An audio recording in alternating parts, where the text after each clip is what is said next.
Hi, I'm Tati and I'm making choices. So in this video, I'm going to be reading Choose Your Own Adventure #1, The Cave of Time. I have never actually read a Choose Your Own Adventure type of book before, so I thought it might be fun to read some of those kinds of books and to record my choices in videos and how the story turns out, and I'm hoping that this video is not super boring.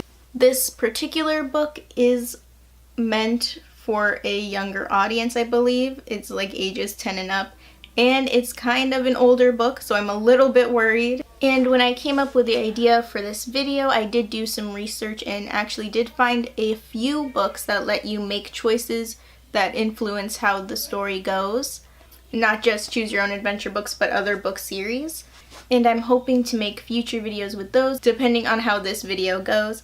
However, I decided to start with this one because it is like a classic Choose Your Own Adventure book, and it's the first one, and also it was available from my library. So let's get into it. Also, because I'm basically reading the book in this video is going to be full of spoilers for this book, so if you don't want to be spoiled, stop watching now. Here we go. Yeah, ages 10 and up. And it's from 1979, so older, at least in book terms. And it starts off with a warning. Do not read this book straight through from beginning to end. These pages contain many different adventures you can go on in the Cave of Time. From time to time, as you read along, you will be asked to make a choice. Your choice may lead to success or disaster. Because I'm not sure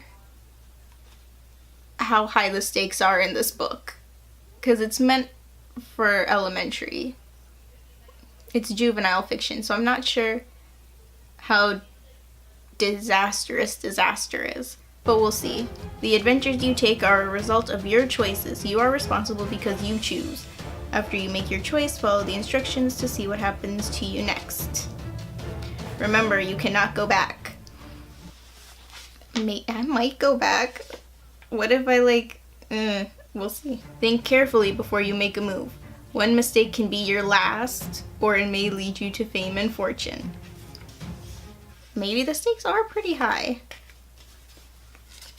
And then it goes right into the story.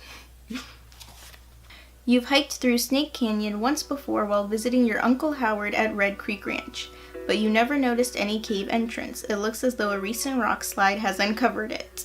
Though the late afternoon sun is striking the opening of the cave, the interior remains in total darkness. You step inside a few feet, trying to get an idea of how big it is. As your eyes become used to the dark, you see what looks like a tunnel ahead, dimly lit by some kind of phosphorescent material on its walls. After 20 feet or so, the tunnel curves. You wonder where it leads. You venture in a bit further, but you feel nervous being alone in such a strange place. You turn and hurry out. That is exactly what I would do. A thunderstorm may be coming, judging by how dark it looks outside. Suddenly you realize the sun has long since set, and the landscape is lit only by the pale light of the full moon. You must have fallen asleep and woken up hours later. But then you remember something even more strange. Just last evening, the moon was only a slim crescent in the sky. You wonder how long you've been in the cave. You are not hungry. You don't feel you have been sleeping. You wonder whether to try to walk back home by moonlight or whether to wait for dawn, rather than risk losing your footing on the steep and rocky trail. So, I'm hiking in a canyon by myself, and I notice a cave entrance that wasn't there last time I was in the canyon. I decide to go into it and explore, and I get freaked out, and I leave the cave. And when I get back outside, it has become nighttime, which it was not close to when I went into the cave. And from the title of this book, I kind of think I know what happened. I traveled in time, but it doesn't say that here. And that brings us to our first decision of the book, or choice, I guess is the correct word to use for Choose Your Own Adventure. So, it says if you decide to start back home, turn to page 4. If you decide to wait, turn to page 5. Like, my first instinct is to wait until I can see where I'm going, so I'm not walking around in the dark. And then I start to wonder, can I stay there all night and not be freaked out? by myself, or should I just try to get home? I'm gonna go to page 5 to wait until I can see where I'm going. You wait until morning, but it already says but. I have a bad feeling. You wait until morning, but as the rosy wisps of dawn begin to light the eastern sky, a chill and forbidding wind begins to blow. So it's getting cold, but also creepy at the same time. And that's all we get before another choice. If you seek shelter, turn to page 6. If you brave the freezing wind to see more of the world about you, turn to page 16. Am I seeking shelter back in the cave? Because that's also creepy. Because I feel like, because I know the cave is the time cave already, I don't want to go back into it. But I hate being cold. I'm only 2 decisions in. I have to make a decision. Let's go back in the cave.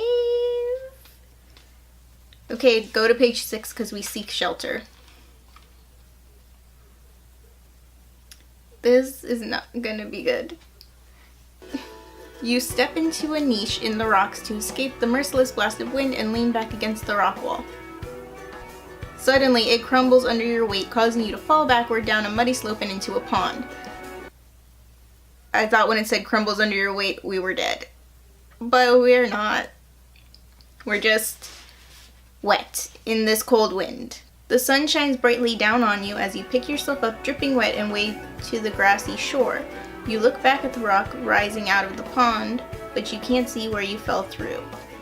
While you are collecting your senses, a horse comes prancing up, its rider dressed in tin armor, a knight out of the history books, enough to make you laugh. The horseman lifts off his helmet and laughs himself. Climb on and I'll take you back to the castle, he says. So, this is the night. Do we want to go to the castle?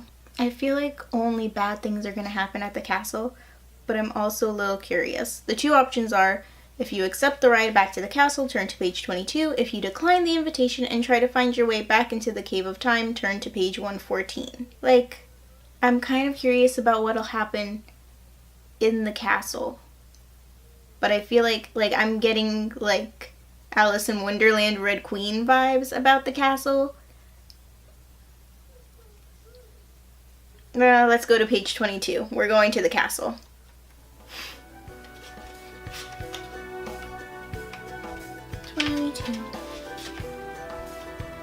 Even though I don't like the knight who was laughing at us, maybe I made a wrong decision.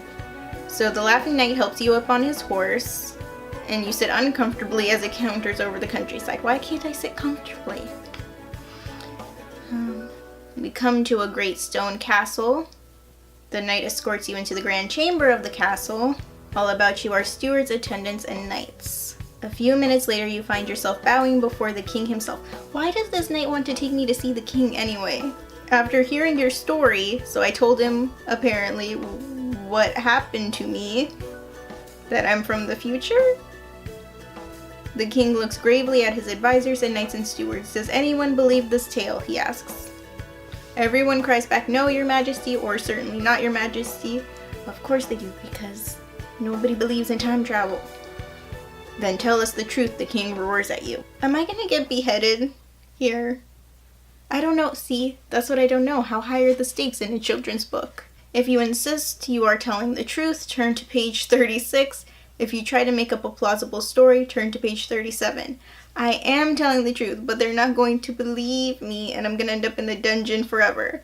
Now I want to see if that happens. Insist you're telling the truth. Okay, 36. I'm gonna end up in the dungeon forever. 36.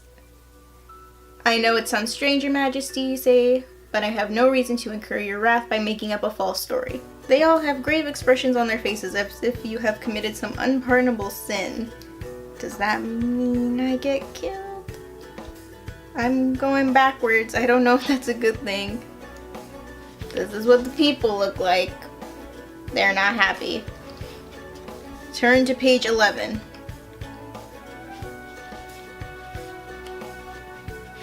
Off to the tower, the king shouts. So it's not the dungeon, it's the tower. Am I gonna be Rapunzel?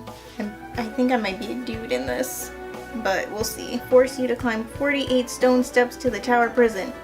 A tiny cylindrical room with one small window looking out over the moat and pasture land beyond. The only furniture is a bed of straw. I have to Rapunzel my way out of this. You realize you are back in the early days of feudal Europe, where the only laws are the king's whims. You didn't figure this out sooner, you already told him you were from the future. You have no idea how long he intends to keep you in the tower. There is one possibility of escape. The water in the moat, about 25 feet, almost directly below your window, is quite deep. If you jump out far enough, you should land in the deep water and not be hurt. If you jump, turn to page 12. If not, turn to page 13. It says that's the only way to escape. Well, if I stay, do I stay forever? I feel like we have to jump out the window. Oh, it's so awful. We're going to jump. Page 12, we jump. You jump far out and fall faster and faster. You enter the water feet first and hit bottom, but the soft mud receives you gently. In a few seconds, you reach the surface, so we survived. You scramble up the bank and run for the cover of the forest. So we ran away. You stop a peasant to ask him where you might stay for the night. Walk up that hill and you'll see before you the waters of Loch Ness. He says you will find a place there. You follow his directions and seeing some little houses near the lake, proceed toward them. Darkness is setting in and you are glad when you meet a fisherman who says he will give you shelter for the night. He and his wife are kindly people. They invite you to stay and earn your keep by helping them fish. If you accept, turn to page 66. If you decide to travel on, turn to page 78. I feel like we should not waste any more time here and we should try to get back to the cave. But do I need to rest after I just jumped out the tower? I'm not trusting any people. Right now. Let's travel on. 78. 78. You'd rather spend the rest of your life searching for an entrance to the Cave of Time than settle for the placid life of a fishing village. So you bid your new friends farewell and set out over the countryside headed south for London. Your goal is to find a ship to take you to America, though you know America hasn't been discovered yet, for somehow you must find your way back to Red Creek Canyon and the Cave of Time. I just came from the Cave of Time. It was by the pond that I fell in, wasn't it? A few hours later, as you are walking on a road along the edge of the forest, some burly men ride out from behind a clump of trees. "We've got you," one shouts. "You're the one who escaped from the tower, aren't you?" "Oh, they found me. I should have stayed with the fisher people." They force you upon a horse and ride at top speed toward the castle. "The penalty for escaping from the tower is hanging," one of them tells you. You find out he is right. "I killed myself. Oh no." The end. "I died before I could go to any other places. I should have stayed with the fisher people." That is it. That's the end. That was fast. So the instructions say not to turn back. I'm gonna turn back and try to stay alive a little bit longer. The stakes were actually very high. I'm actually kind of impressed that I could die in this story. So I'm gonna do that, go back and choose a different answer, and stay with the fisher people, and I'm going to continue on reading, but in a separate video. So if you liked this video, please give it a like. Let me know in the comments if you've read this book, what you thought of it, if you like choose your own adventure types of books, and if you have any recommendations for me for these kinds of books, please leave them in the comments, especially if you'd like to see me read them in a video. And I should have the next video in this series up next week. That's my plan right now. So see what happens when I stay with the fisher people. Thanks for watching. Bye. I have to figure out hairstyles again now that my hair is long again. I'm very sorry if I'm looking like down at the camera all the time. I haven't figured out the sitting angle. what's the best angle for that? Hi, I'm Tati and I'm making my voice crackle. Hi, I'm Tati and is this how I do it? Yeah.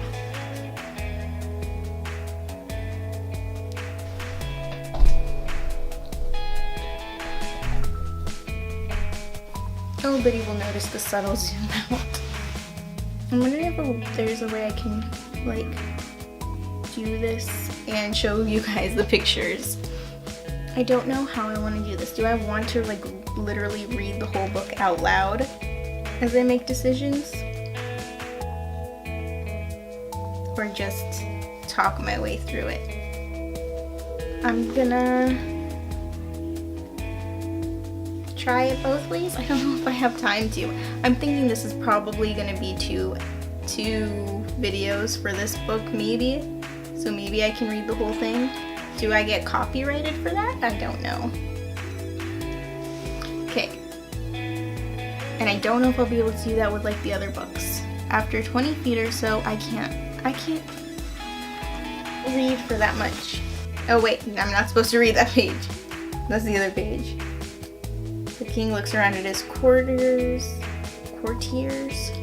I don't know that word. I know what it means, I don't know how to pronounce it. How long am I supposed to stay with the fisher people then? Oh boy. Let me cut it there.